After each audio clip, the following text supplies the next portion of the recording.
Hi, I'm Crimson. I'm a junior at McMinn, and welcome to the greenhouse. Anyone that's actually been to the greenhouse knows that we don't have a place like this, so I want to say thank you to Trinity United Methodist Church. So a big shout out to them for letting us use their area. When all of this started, coronavirus or COVID-19, we weren't really anticipating all of this to happen. We weren't expecting, we were expecting maybe a 2-week out of school, like the Corona vacation or whatever they were calling it. And now, we're not going to school for over a month and a half. We don't have face-to-face church. We are doing only carry-out with restaurants. Maybe they're even completely closed. And it's been a hard transition going from your everyday life to what you're dealing with now. But it's definitely impacted my life more than I anticipated it to. I started a job in July and I did 10.5-hour shifts on the weekend and 6.5-hour shifts throughout the week, but it was all for an end goal. I was saving to do a 2-week trip to Vietnam where I would be doing 4 hours of rotations with surgeons throughout the week and then eat lunch, and then I would do clinicals for the rest of the day.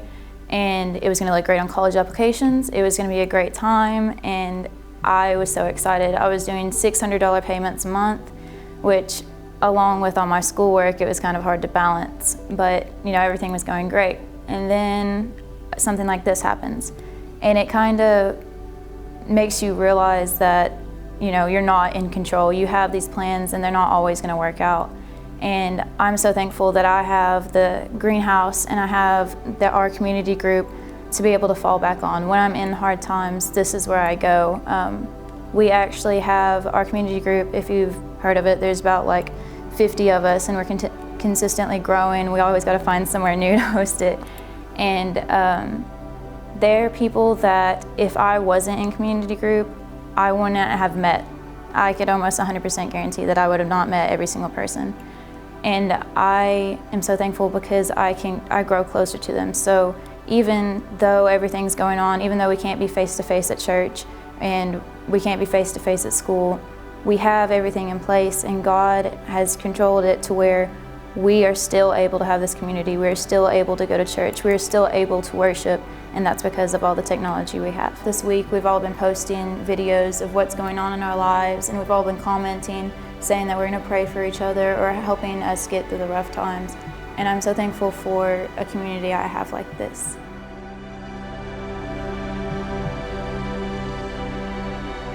Will you please join us in a time of worship? Well, good morning, church. Wherever you're listening to this from, wherever you're at, whatever you're doing, hopefully you'll just lean in with us and we'll lift our voices together. Something powerful happens when the people of God singing the praises of God. So let's sing together today.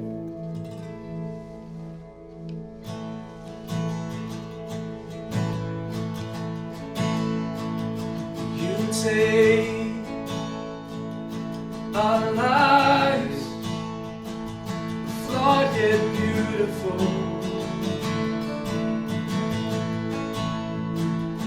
restore, refine, oh Lord, you're merciful.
God, we pray to you.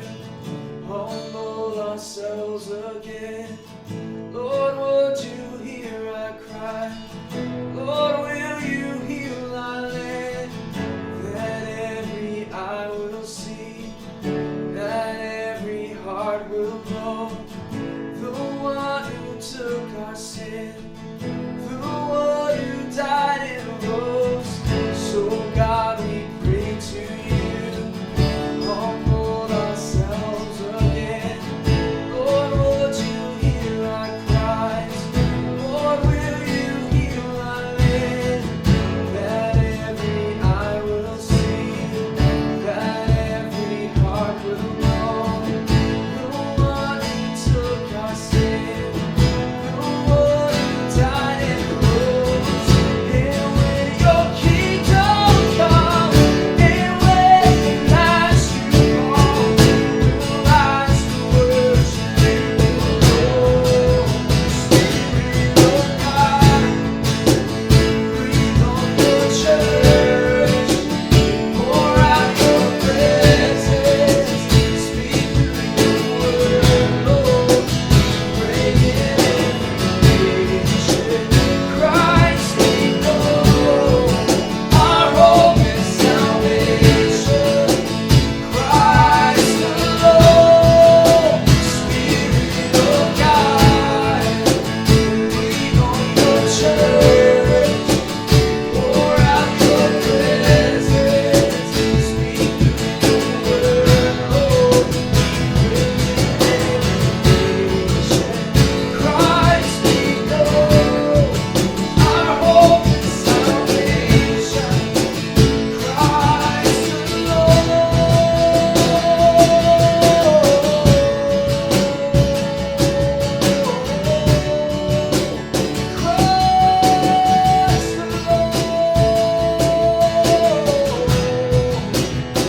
You're here with us today, God.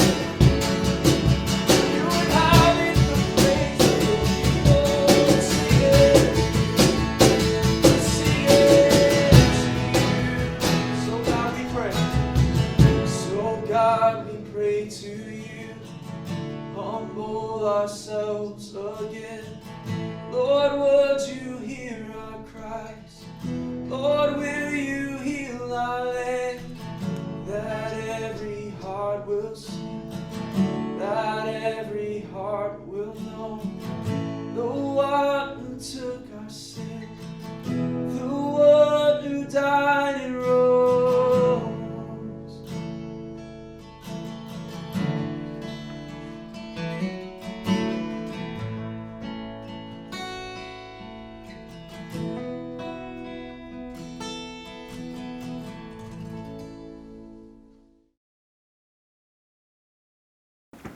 Well, good morning, everyone. My name is Eric Ennis, and I am the youth pastor at the Greenhouse Church. And I have to say, I am really pumped about the opportunity that I have to speak with you guys about something that I feel like God put on my heart months ago.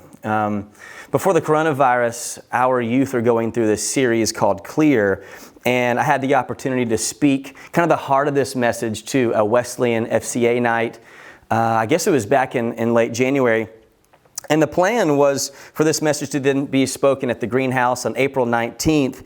And just because we don't really know what church is going to look like over the next couple months, we don't know if we'll be physically together on April 19th. We thought that, plus the fact that this message might go really well with the context that we're all living in, we thought that today might be a really good time to talk about clear and what that means. And so I hope that you find this challenging and also encouraging. So I want to start by talking about something that anybody that knows me pretty well knows, that I am obsessed with space. And by that I don't mean just space. I mean like outer space. I have always been obsessed with this idea of going there. And I am embarrassed to tell you how many things that I would give up. Even I've said to many people, I'd give my left arm up. I'd give up 5 years of my life to go to space. And I don't know what it is about outer space that draws me, but I've had family members and friends tell me, like, man, you're crazy. Like, don't you understand that when you get up there, it's really just more of the same thing that you can see in your front lawn at night here in Athens, Tennessee. It's just black expanse with white dots. There's nothing really all that amazing about it. So you invest all this to go up to space. Why? You wouldn't get anything out of that. And I've battled that for a long time. I've had arguments with family and friends over that. And honestly, I was looking for pictures to show family and friends, to try to show them, like, this is what you're missing out on if you don't give your left arm up to go to space with me. And I have to say, as I was looking at these 3 pictures I'm about to show you, I thought that would support my case. And as I was looking at them, I thought, maybe they have a point. So let me show you this first picture really quickly. In case you don't know what this is actually that white dot way up there in the sky. That is actually Earth. What this is a picture shot from Mars, from the surface of Mars, from a rover, that you can actually see Earth in the Martian sky. And I don't know if you can see it, but there's a small dot underneath it that is our moon. And when I first saw this, I thought, that's incredible. And then the more I looked at it, I was like, but really, it's just a couple of white dots. Like, I don't get to see a whole lot else except white dots. So I thought, well, maybe we'll push on to the second picture. We'll go a little bit further out in space, and maybe the view will be even more beautiful. Well, if you go to the second picture, you're really just going to see Earth as another white dot. And so we are further out in space. This was shot by the NASA. It was a satellite that NASA sent out in 2011 called Juno. And so Juno's actually circling Jupiter, and this was Earth. This was what we look like from that far away. And again, not all that impressive. It's just a white dot. And so I thought, okay, well, let's just keep going further, and maybe as we get further out, that'll be the view I keep waiting on. That is what is really going to draw me and my friends out to space, and they'll see it's worth it. And so when you look at like deep space, and you see this third picture, it really is just more of the same thing, just white dots. And so at this point, if I'm investing time and apparently pieces of anatomy and money or whatever I'm giving up to go to space, is it really worth it? And so I feel like in this moment, this is where we as humans, we as Americans get to, when we get to a crossroads, where we have invested whatever we've invested to get out here to space, and we look at what we see and go, man, like, the view is not really what I thought it'd be. It really is more of what I've already seen in my life, but do I keep pursuing and keep going deeper and keep investing and sacrificing? Or do I kind of put my tail between my legs and turn around and go back? And there's something about that draw. There's something about like my desire to find more and to become more happy. I'm kind of happy with what I have. I kind of like the view, but I'm just not fulfilled. I'm not feeling what I expected to feel. So do I keep investing and keep sacrificing, or do I not? That's what I feel like a lot of Americans do, is we're not sure. We want happiness so badly that we'll almost invest anything and everything to get it. And so when we do that, we get out there to a great distance and go, what do I do now? Do I keep going and pray the view gets better?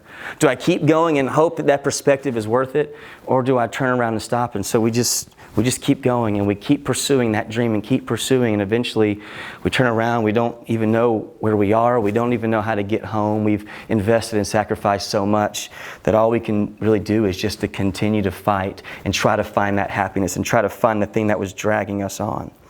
And I have to say that I think there's something about this pursuit of happiness that really entices me. For the past couple of years, I've been really interested in what makes people happy, and actually, more specifically, what keeps people from being happy. And so as I've looked into that, I've discovered, I think, this common thread. I think I've discovered some kind of theory that I believe to be true. And I think if we were to describe the American people, and even forget the coronavirus, like right now, just in general in 2020, I think a really applicable adjective would be flustered. Like, have you felt that? Like this flustered feel? Do you feel a little bit uncomfortable in the dark? Kind of this feeling of uncertainty, kind of being on edge. That flustered feel, sometimes that's the way we live as Americans. And so we want to step out and we want to go out and see what a different perspective is like. And so we pursue that happiness. And so as I've been kind of thinking through happiness and what makes people, how do people attain it and what keeps people from attaining it, I've discovered a pretty simple conclusive theory. And that theory is that I think happiness is set by expectations. And I think more so now than ever before, because now a lot of things have been sifted out of our lives, and what we are used to, all of a sudden those things aren't available anymore, and so our contentment with what we have is being tested because we don't necessarily have what we've had in the past. And so, these expectations can arise, and it's not just maybe expectations of you, or expectations of me or our family members. It can be expectations of God. It can be expectations of my money, of comfortability, of time, of circumstances.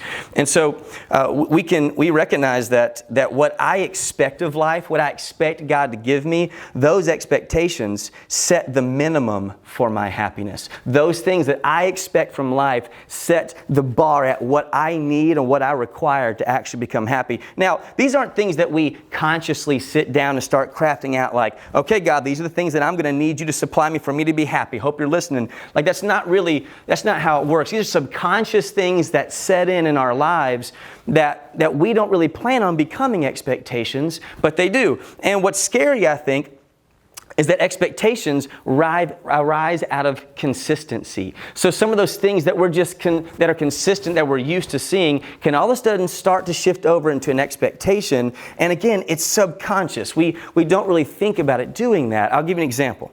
I can't tell you the last time that I prayed to God and thanked Him for my house. Why? Well, because for 32 years, every time I wake up, the house is still there. The walls still surround me. And so I don't really think about it anymore because it's really just consistently there. And so if there were to be a day where the house would be taken away, all of a sudden I think that would expose the fact that I've lost the gratitude towards that thing, to the house, because I just expected it. It was just a part of what I thought God would continue for me.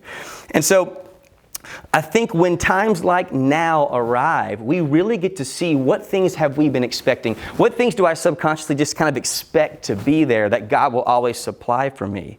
And I can't help but wonder, when Jesus says things like go without and fast and give to the poor and help the poor and give to the needy, I can't help but wonder, was the purpose behind that? We know it was for those that we're giving to, but was there not also a component for us where we get used to giving up or going without? Is there something there that Jesus knew where He goes, when you do that, you're interrupting that consistency. And so you start to feel what it's like to not have those things, and that resets that expectation into seeing that thing for what it really is. And if we're not careful, I think that the consistent haves can become hidden musts. And I'll say that again. I think consistent haves can sneakily become hidden musts. See, I believe that our lives can kind of resemble windshields.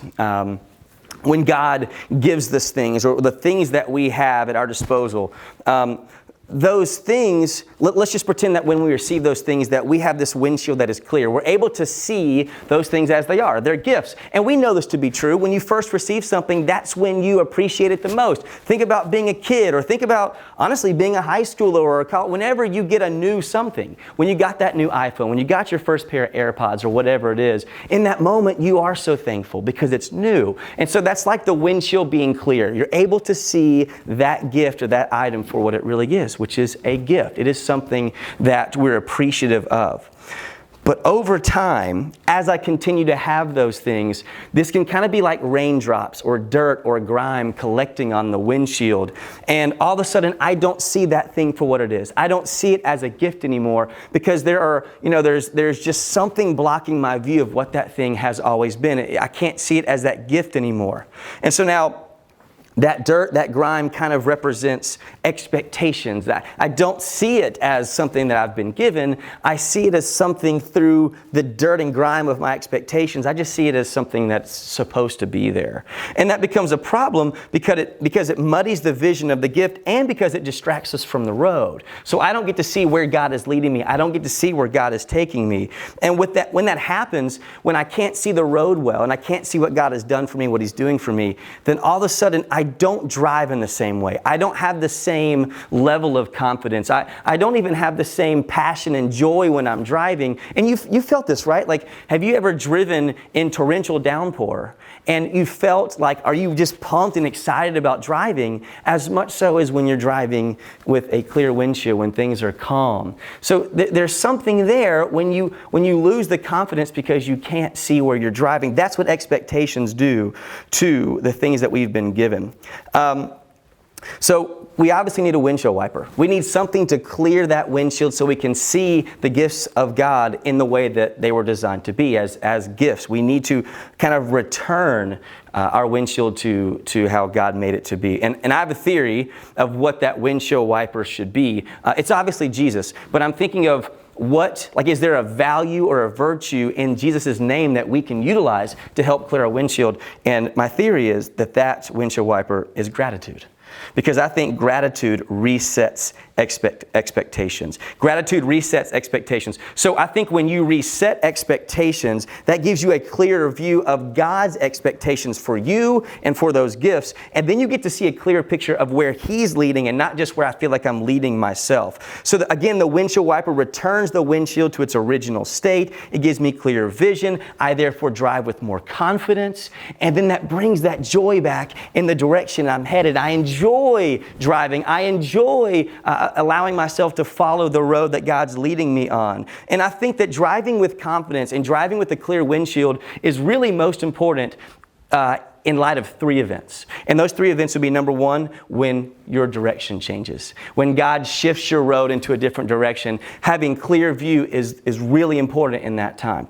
The second event would be when God calls us to stop and wait, which is doesn't it feel like we're in that zone right now, just kind of sitting in traffic, just stopping and waiting. So when we have to sit in traffic and wait on God's direction, being able to see clearly when to move and when to pause, that's so key. Having a clear windshield is key then. And then the third event is to avoid catastrophe. When there's catastrophe ahead, having clear vision is so important so you can recognize that. And again, when you live in this place of expectations blocking the windshield, it just changes the way you move. It changes the way you drive. You don't drive with contentment. You drive with some kind of expectation based mindset, and you just don't drive with the same passion. And so we've got to keep that windshield clear. And I believe that when you learn to do that, that clear view leads to a clearer path. And the clearer path leads to a clear action. And then clear action leads to confidence in driving on the road that God is leading you on. And I don't think gratitude just cleans your windshield. I also think it kind of clears the mirror. And for so many of us, I think that we've been looking at a mirror for a long time. And if you've ever watched a kid look at a mirror, they don't ever first time look at that and go, oh, why is my this not? And why does my hair look like? They're always so impressed with themselves. Watch my daughter look at a mirror and she just loves that moment. She thinks she looks beautiful. But over time, that mirror can become kind of crusted up like our windshield. And all of a sudden, things start to block our perfect view of ourselves that God has given us.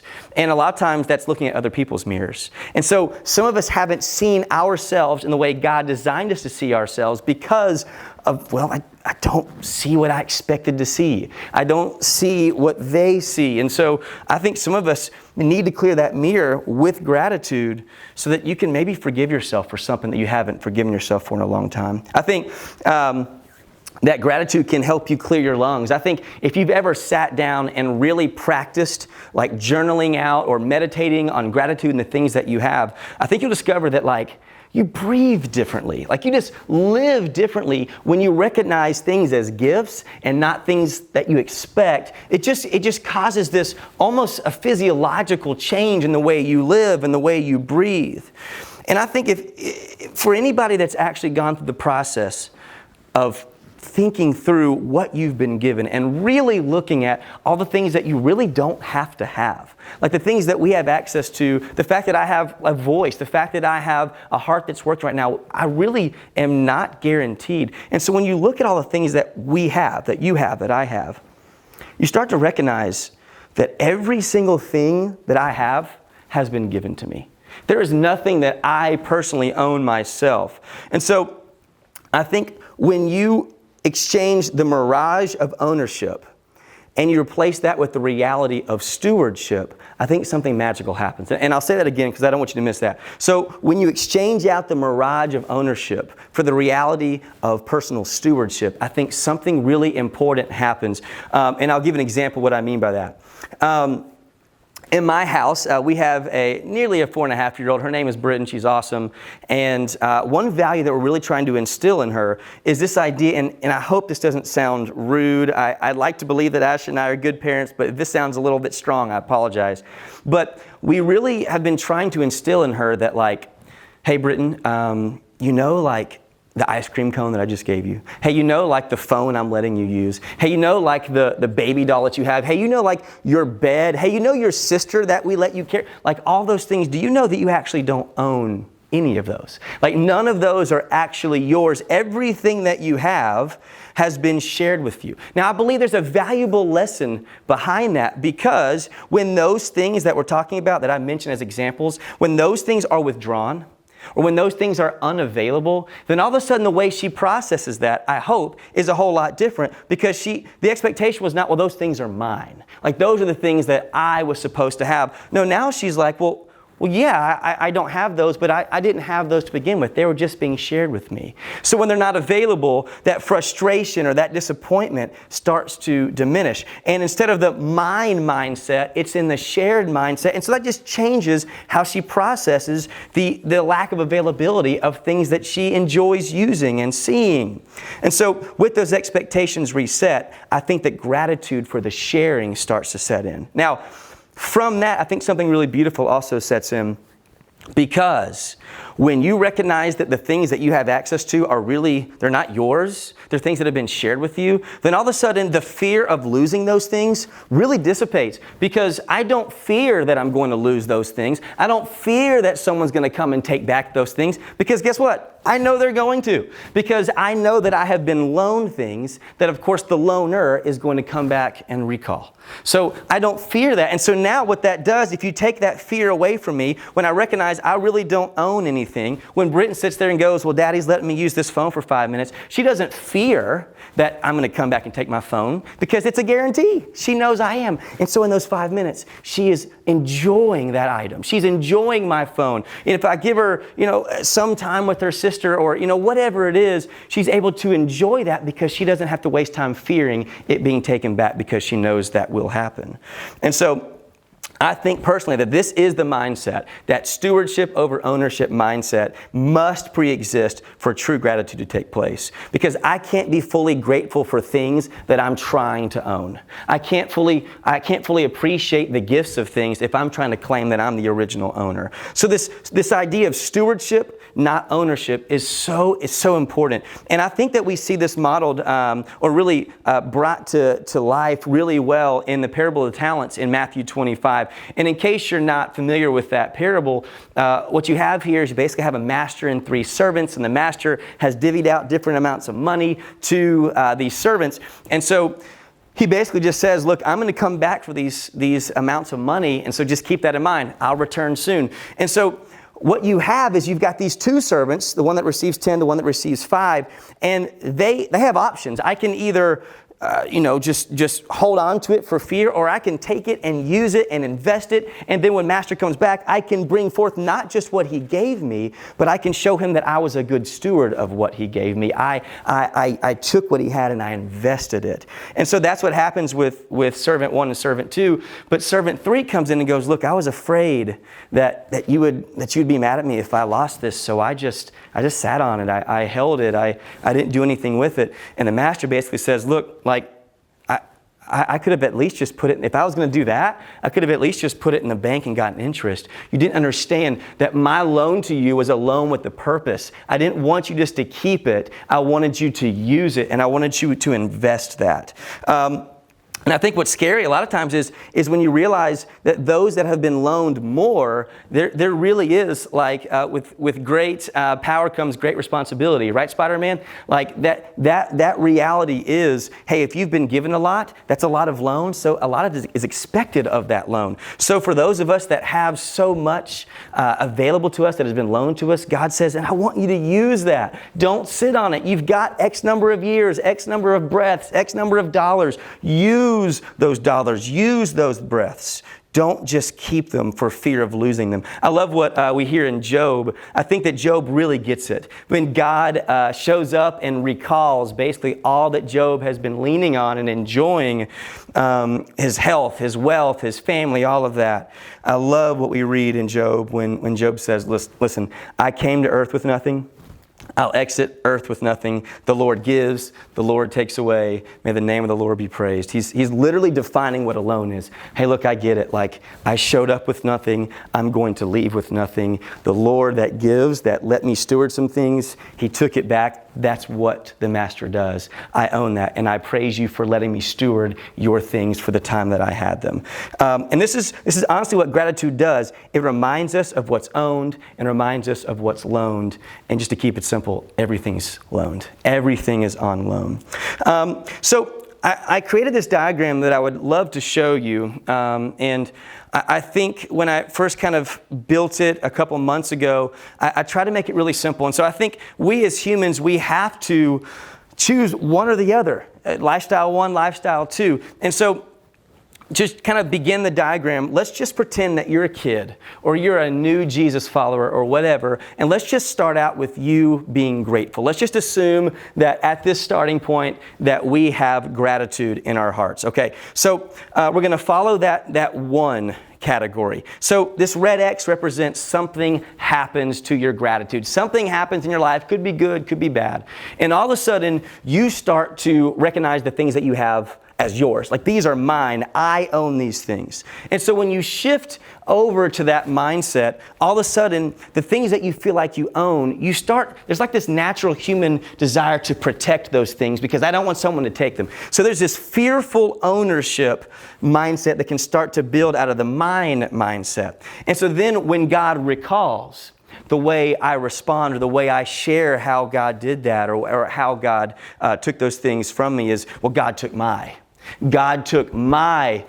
career. God took my mom. God took my dreams, my family, my goals. Like, God took and so then when that happens, resentment can start setting in. And I don't think anybody consciously sits there and goes like, no, I did give myself my career. I did. Like, we understand that and we wouldn't say it out loud, but subconsciously sometimes when you start to feel like if the first thing that I feel is resentment, that God has taken something from me that I loved, I think that's a sign that maybe I've forgotten that I'm a steward, not an owner. And so I might be resent God. I might resent God because He has claimed what I've called as mine. And so then to get back to a state of gratitude, I have to totally reset. I have to totally, I have to go back to this mindset of recognizing that what I have is not mine. And so that's really category 2.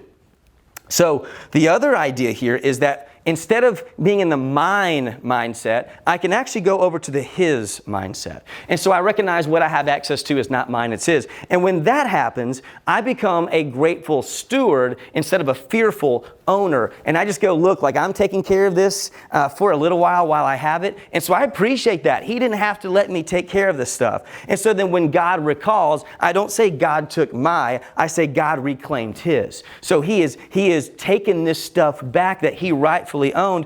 And then all of a sudden, at that point, I don't feel resentment. I feel fulfillment because that item, that person, that skill, that gift, whatever it has come full circle. It started with the Master. I got to steward it for a little while and it's back in the Master's hand. So there's a fulfillment there when you recognize that is the ending place no matter what. And so that is the fulfillment of that gift or of that person or whatever. And so then all I have to do is remind myself, these are God's things that He's letting me use for a little while.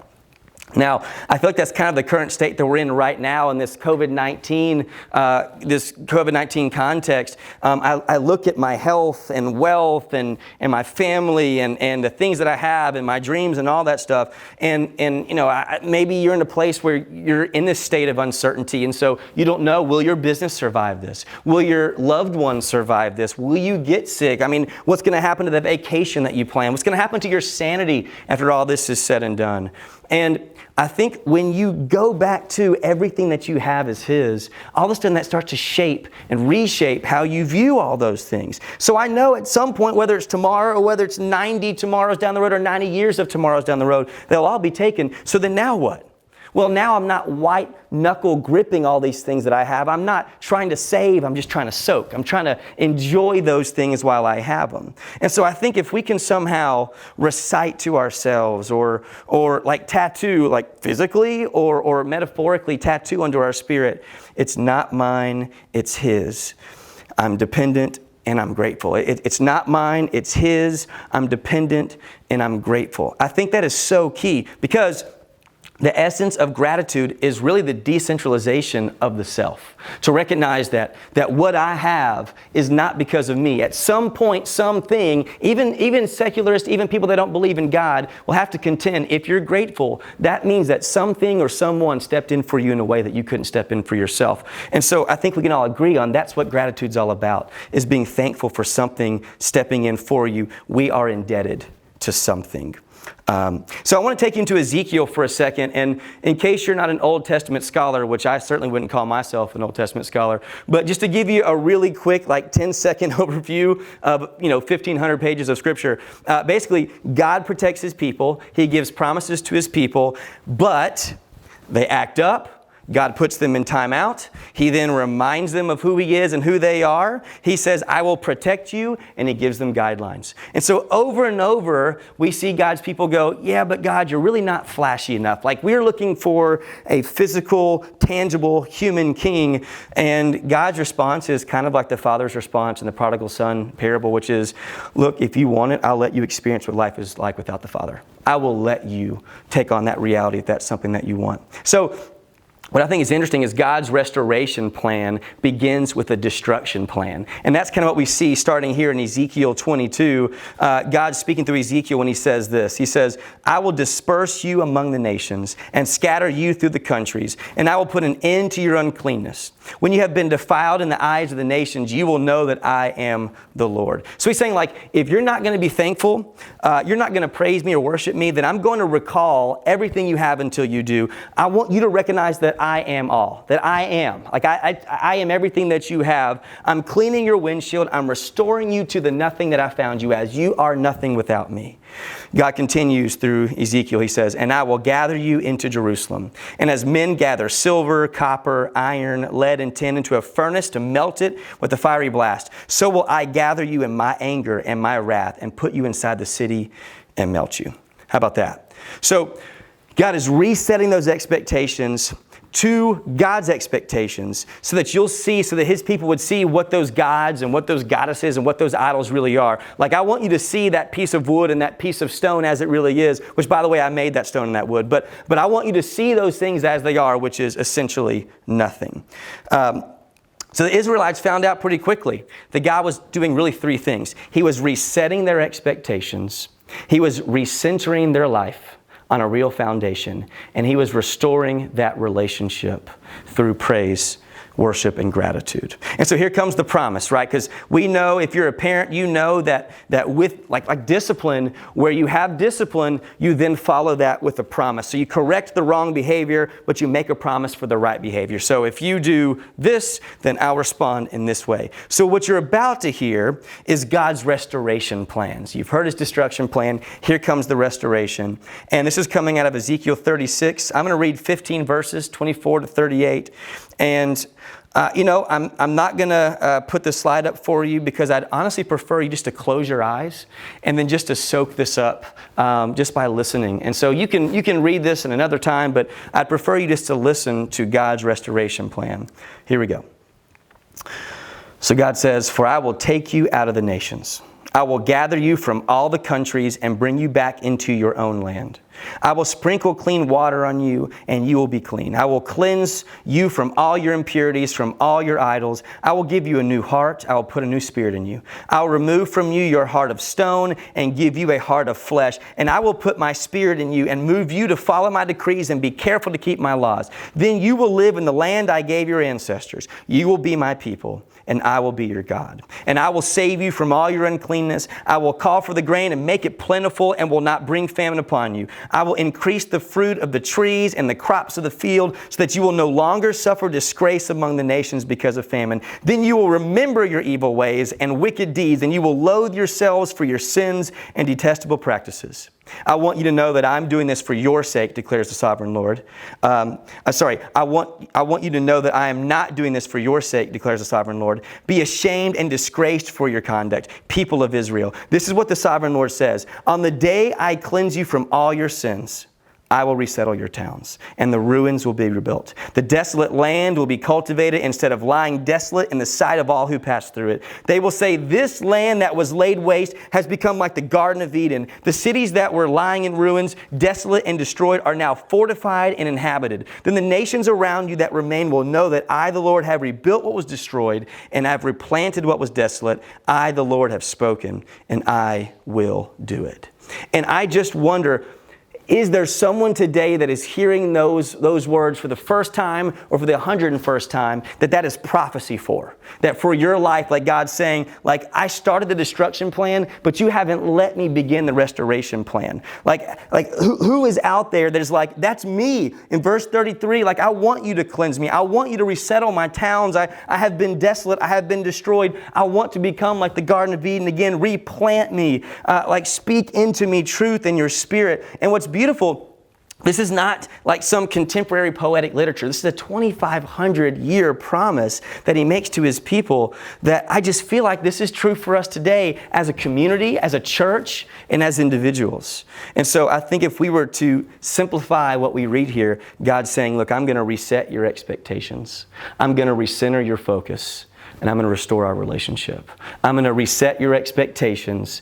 I'm going to recenter your focus, and I'm going to restore our relationship. And gratitude is really the heart set to get you there. Now, I'm going to admit something that maybe an elder in the church or a youth pastor should not say publicly, and definitely not for online viewing, but I'm going to say it anyway because this is how I really felt, and I want you to hear how I kind of walked through this question that I had, and maybe you felt this way. But growing up, I didn't really understand what I'm going to call the Jesus obsession. And I was raised in Christian private schools, and so I was exposed to Jesus on a daily basis. My parents are amazing Christian role models for me, but I didn't really understand, like, I'm sitting there in church and watch people raise their hands everywhere and worshiping and crying and coming out of, the Passion of the Christ and like just boo-hooing. I'm just going, I'm just not having that experience. I don't get it. Is it just about him going through the pain? Is it just the crucifixion? Is it just the fact that he was tortured? Because I started thinking through, and I hope this is not offensive. This is just what I was thinking, and it wasn't like I was really young. I was thinking this even as of 8-9 years ago. But I was just like, is it just the pain? Because I know there are prisoners of war through different major wars that have gone through years of torture. Is it just the fact that he answers some of my prayers? Because there are some prayers that he's not answering. So what is it that I'm supposed to be so grateful for? What's that all about? And I have to say, I don't think it's just because I've been given things. It can't just be about the blessings. It can't be because I have access to money and I've got a good career and a great family. Because then what would other families or other people be thankful for and be grateful to God for if they don't have those things? So I believe that there's we should be grateful for the things that we have. But if that's the essence of our gratitude, something doesn't make sense to me. There's got to be more to it. And I feel like I found my answer in the book of Colossians, and I think Paul just nails it.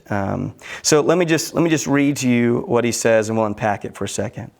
So he says, we continually ask God to fill you with the knowledge of His will through all the wisdom and understanding that the Spirit gives, so that you may live a life worthy of the Lord and please Him in every way, bearing fruit in every good work, growing in the knowledge of God, being strengthened with all power according to His glorious might, so that you may have great endurance and patience. And here we go. And giving joyful thanks to the Father who, okay, so this is where he's going to tell us this is why you should be thankful. He says, giving joyful thanks to the Father who. So here it comes. And are we going to here be grateful and joyful and thankful to the Father because He's going to heal your family member? Or because He's going to make sure that you get to that location safely? Or because He's going to keep your parents together? Or because He's going to answer one of your prayers one time? Well, I don't know. Let's keep reading.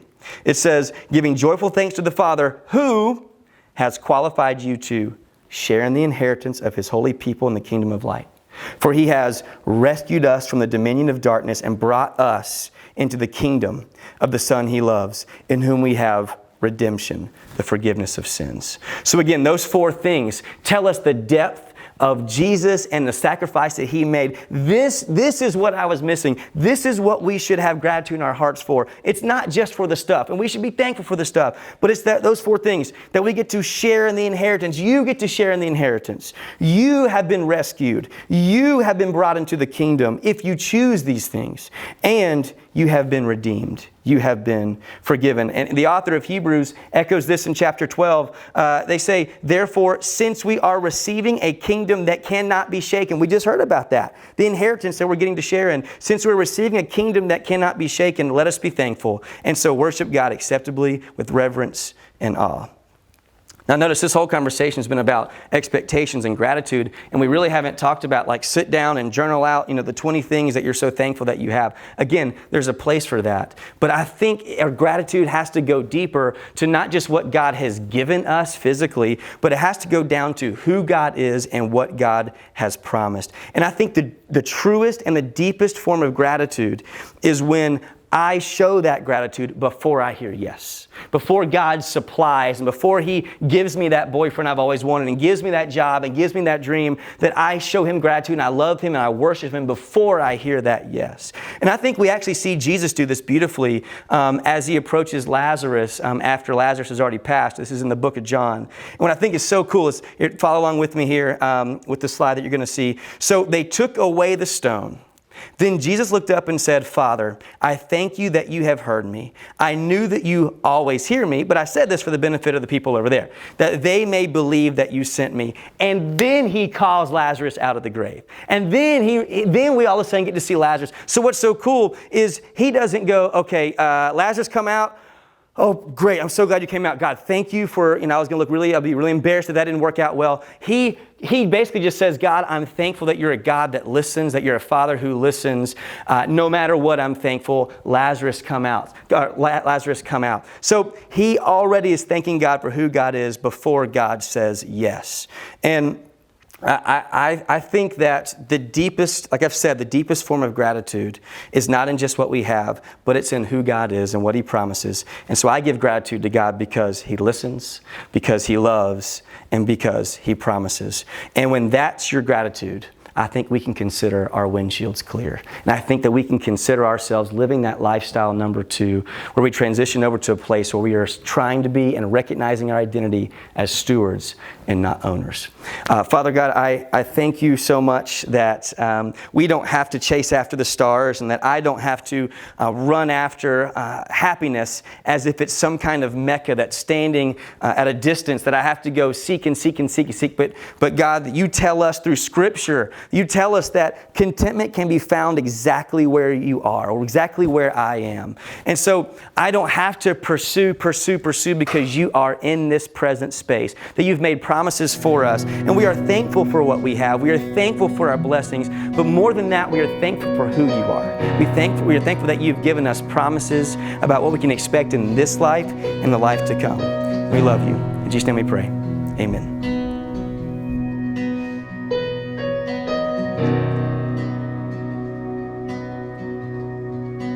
All things have passed away. Your love has stayed the same. In your constant grace remains the cornerstone.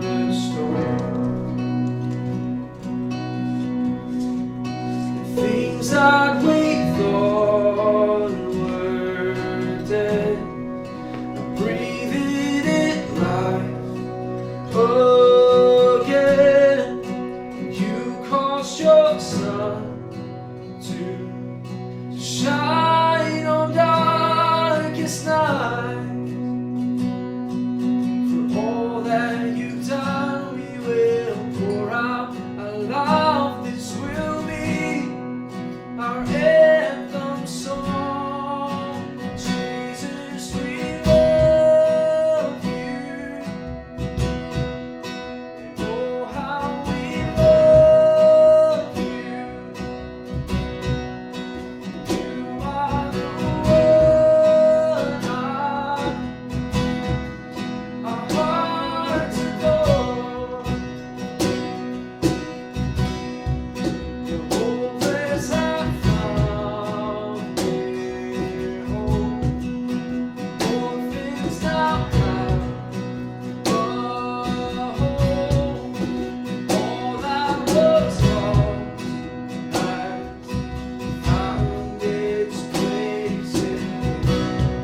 our devotion.